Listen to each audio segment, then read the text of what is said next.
Magandang araw. Ako po si Mark Lester Lira. Ito po ang aking daily devotion. Jesus claims all of our thoughts na tinalaki po ni Pastor Russell Ocampo sa 65 daily devotion. Bible verse po natin ngayong araw, guys. 2 Corinthians chapter 10 verse 5. Sabi ko dito, we demolish arguments and every pretension that set itself up against the knowledge of God, and we take captive every thought to make it obedient to Christ. Sabi po dito, ating mga thoughts o isip ay captive ng Diyos, o ibig sabihin na inaalipin ng Diyos upang ito ay maging tagusunod ng Panginoon sa Kristo. Unang katuruan ngayong araw, the Lord reigns supreme in our minds.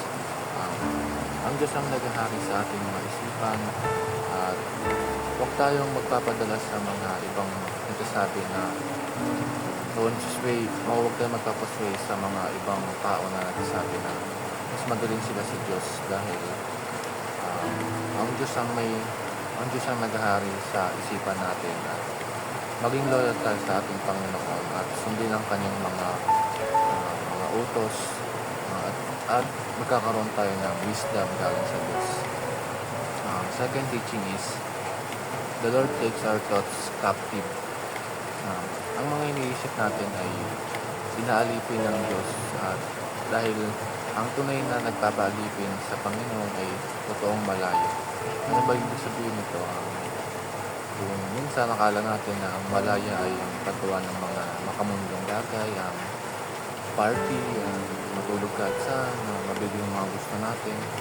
Ngunit akala natin, hindi tayo malaya, kundi tayo ay alipin ng kasalanan, dahil puro makamundong bagay ang ginagawa natin. Pero pag tayo ay sumuko na sa Panginoon, dito lang tayo magkakaroon ng kalayaan, dahil si Jesus ang katotohanan, at pag tayo ay nakakadena na sa Panginoon, mag-iiba na ang pananaw natin sa lahat ng bagay dito sa mundo.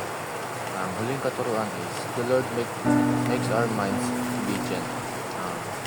Ang Panginoon ay ginagawa tayo nagasunod ang ating mga isipan, dahil kapag tayo ay bihag ng katotohanan, mapupunta tayo sa tamang daan. At pag tayo na sa tamang daan, ay hindi tayo mapapahamak, dahil kailanman ay hindi tayo pinahawak ng Diyos. Realizations ko sa Bible verse ngayong araw ay sumunod tayo sa Diyos, magpaalipin tayo sa Kanya, dahil kung gusto natin maging malaya, sumuko tayo sa Kanya, malalaman na rin ng katotohanan ng pagiging malaya. Yun lamang.